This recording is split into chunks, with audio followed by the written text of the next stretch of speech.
Hello everybody. I'm Sarah. I'm the Real Simple Mama. And we're going to come hang out with some birds. Hey! I happened to look outside just a minute ago. This is like the 5th time I've come outside today. It's about 4 o'clock. Because it just suddenly got dark and like super windy. And the temperature has dropped. So I may get caught in the middle of a rainstorm here. But you know what? I want to come hang out with my birds.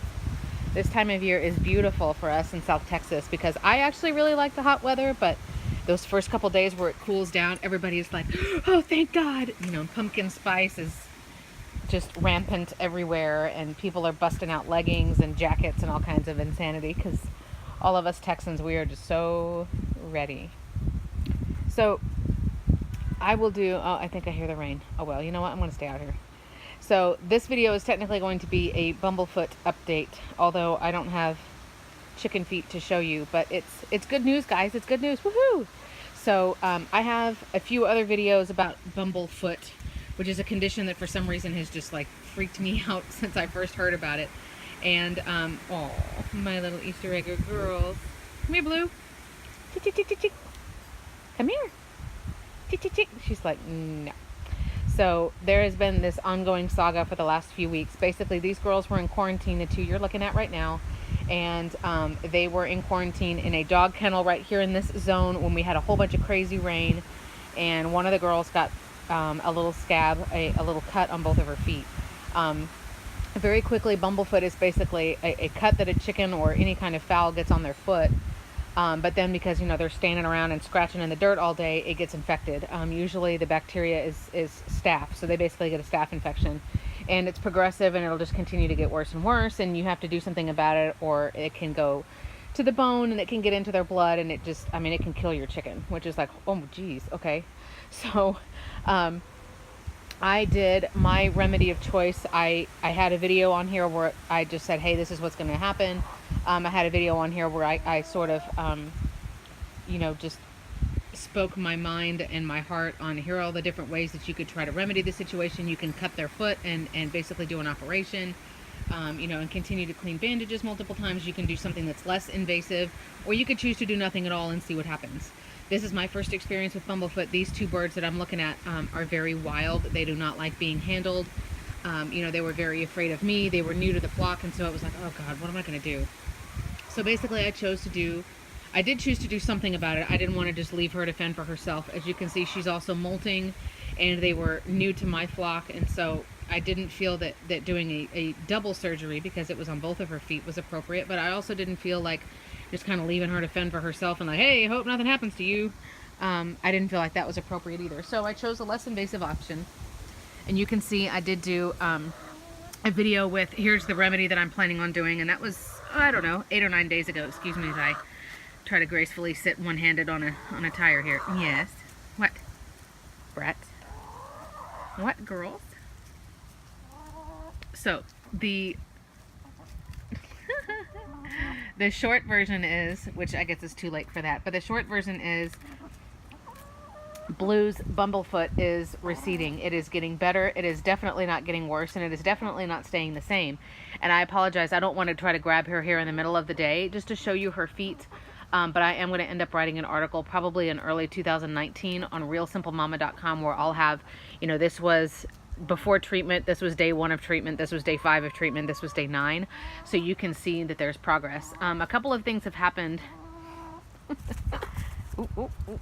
A couple of things have happened throughout that process of me coming out, you know, really early in the morning and really late at night to bathe her feet. Like, I don't know if there's like a biblical reference here, like John the Baptist type thing, but you know, the first was that now Blue isn't coming to me right now, but she has definitely, I feel like she's like we bonded, guys. We're bonded. It's brought tears to my eyes a couple of times because I see this bird who's literally in my hands. You know, she's in my care, and I'm rocking her, and it's like 9 o'clock at night, and I'm being eaten alive by mosquitoes, and she's just looking at me just so calm. And it was very much like, I really hope you understand that I want you to have a good life. I don't want you to be in pain. Everything that I'm doing is to try to help you, and because I want you to be happy, and I don't want you to be hurting. And so yesterday morning or this morning, you know, I come out and I call the birds like I always do so that they know my voice and, hey, oh, it's just her. Like, okay, whatever. And the girls, the Easter eggers normally sit back over there, and Blue she started coming up to come and see me, to where it's like, oh, I hear her voice. I know who that is. It's a friend. And that just meant so much to me that it brought tears to my eyes, because it's like, oh, thank God. Like, I hope you understand, little bird, you know, how much I care about you and how much I'm trying to help you, and now I'm gonna like sit here on the tire and cry again because I'm a dork. But so the regimen that I did, and again, there's another video where I go step by step with here's what the product is, here's what I do, blah blah blah. But I have my little, you know, chicken pedicures, $5 table over here. I did it twice a day for days 1 through 4 or 1 through 5, doing photo evidence about every 2 days. And then my son got sick on day 5, to where I just wasn't able to come out and do the early morning treatment. So now she's down to just treatments late at night. So she's much calmer. She's a lot easier. It's a lot easier for me to grab her. It is definitely easier, instead of trying to chase your bird around in the yard, to wait until they're up in the coop, either you know, really late at night once they're sleepy. Once they've been up there for 15-20 minutes, they're pretty sleepy. So she's been pretty easy to grab. And now at this point, you know, all of the birds are so used to it, because I've done a treatment at least 9 or 10 times. So now the other chickens are all right, everybody, get out of the way. She's opening the door. Let her grab Blue, and then we'll go back to sleep. So, and then she and I have our sweet little bonding moment when we're done, and I rock her and I talk to her for a minute, and then I put her back up to bed. Or early in the morning before it's light, before your birds are coming back down the ramp, is the other good time. And it's not just a good time to do medical treatments. It's a good time if you just need to do a once over of your birds. Like, all right, let me check everybody's, you know, whatever. Check everybody's feet, check everybody's butts, whatever. You know, clip wings, check for mites, or whatever you need to do. It's easiest to do it when they're really lethargic. Last night, actually, when I came out, I'm coming out, I don't know, they've probably been up in bed for 30-45 minutes, and she didn't even like stand up for me to grab her legs and pull her, you know, and take her out by her legs. She just like sat right there, and she was in the nesting box closest to the door, and she was just kind of like, all right, whatever. So I just picked her up, and it was really neat. So handling the bird over time, as Nikki had hoped, has made her, she's still wild. She's not coming up to me and asking for cuddles or anything, but Blue is definitely warming up to me, and I can handle that. Flopsy, the other bird, is still like, no, stay away from me. I'm terrified of everything, and I'm just gonna let her be. Flopsy is the one who is preening herself, and she's down. Blue is the one who's standing up, facing away from us. And these ridiculous birds. So I feel confident that the scabs look like they're going to fall off. They look like there's healthy tissue growing underneath. So just like with us, you know, once the new skin underneath is good to go and everything is protected and sealed up, then the scab will fall off. It looks like that's going to happen in the next few days. One of the scabs is significantly smaller. It's at least 30% smaller. And I have photo evidence, so I'm not making this up. So definitely a testament to Microcyn and the Epsom salt bath. Now the question is, and we could get super, like, you know, just talking in concept and psychological about, like, well, what about this, and just being theoretical. But if I had left her alone, and if I had not done anything, would it have gone away on its own? And the answer is, I don't know. We have no way to know.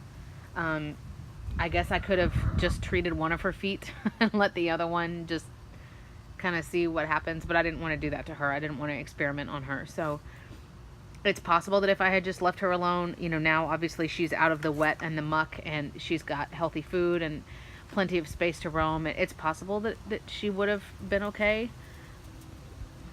There we go. So maybe I didn't have to do anything. I don't know. And again, there were people who saw the initial photos of her feet and said, oh, you're going to have to operate. That's never going to get better on its own. There were other people who said, yeah, don't do anything at all. It's going to be fine. You know, but I'm dealing with another little life who's completely dependent on me. So I chose, well, let me do something. But I don't want to cut her open and do a double surgery and have to come out and change bandages multiple times a day and catch her. And of course that would, like, duh, if she wasn't in pain from the bumblefoot, then holy crap, she's going to be in pain from me taking a scalpel to her feet. So she's a happy bird. And again, behaviorally, nothing had ever changed. She wasn't limping. She wasn't, you know, refusing to eat or drink or anything like that. The girls, they still haven't given me an egg, but they're still molting, so I'm trying to be patient with that. But I want my blue eggs, dang it. So hopefully that'll happen pretty soon. But right now, that's the final update on Bumblefoot. I'm going to do, let's see, I started treatments last Friday or Saturday. It's now Sunday. So she's been getting 8 or 9 days of treatments. I've got it all documented inside. I'm not this, like, unorganized. So what I'll do is I'll do a treatment tonight. I'll do a treatment probably tomorrow night. And then I'll probably leave her alone for this next week, which will be the week of, you know, like starting October 8th.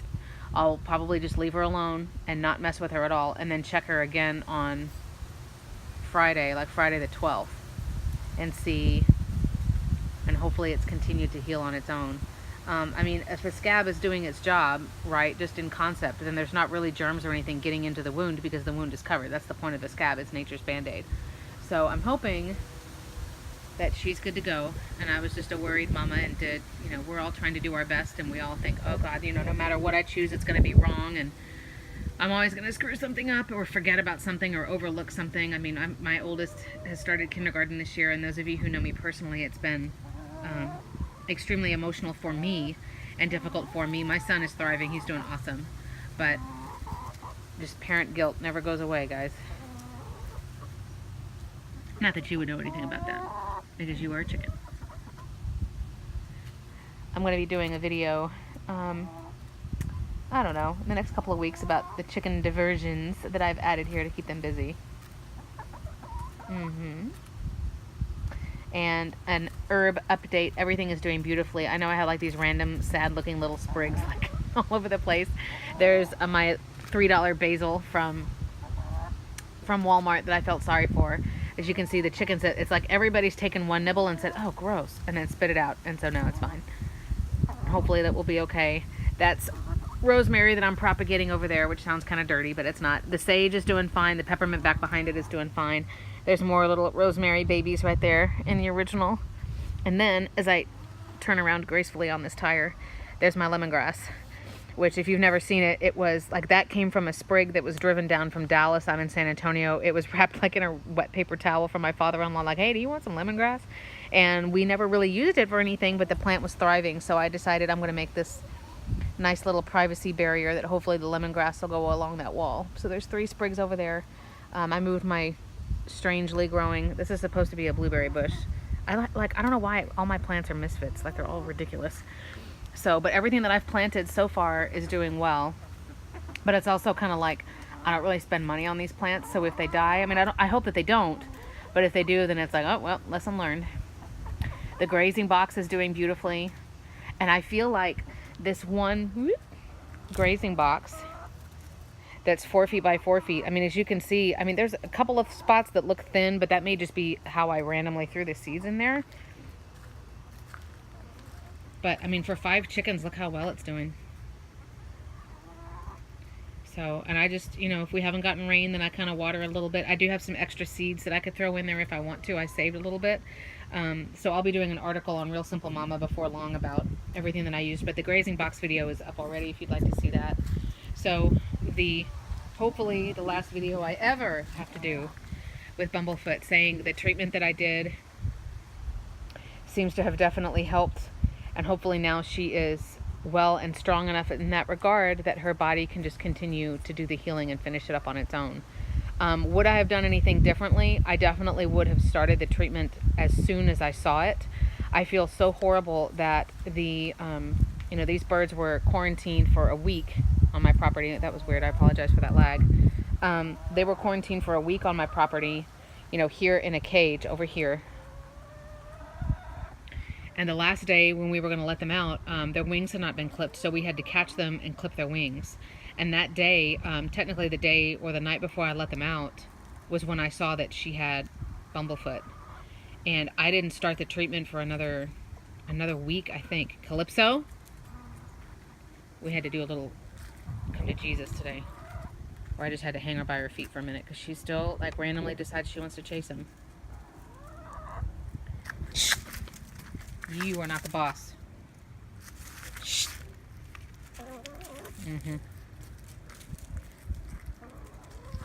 Sorry. So I definitely would have started the treatment earlier, because again, you know, chickens hide pain so well. They hide it until they're, you know, they're pretty much incapacitated. Like, I can't live like this anymore. So it's possible that she was in pain for a week and just hid it. Also, you know, she's also going through a molt, and she also just got integrated into a very different life than what she had before. So it's like, oh geez, girl. So if I would have done anything differently, I definitely would have just started doing something for her earlier. Would it have made a difference? We'll never know. But you know, for me being new to this, I wanted to get advice from people on what should I do, what product should I use. You know, here are photos, please help me. And then I had to antagonize over it for a little while before I did anything. So now I just feel guilty about that, because we always have to feel guilty about something, right? I just feel guilty that I didn't start sooner. Just make a decision, just do something. Now I have the medication. I still have the Microcin, which was $18. It's that white bottle. It was $18 for 8 ounces on Tractor Supply, but it's a mister spray. So, I mean, me using it for 10 days, basically to complete treatment of a bird, I didn't even use 1 ounce. So hopefully, and I don't even know that it has an expiration date.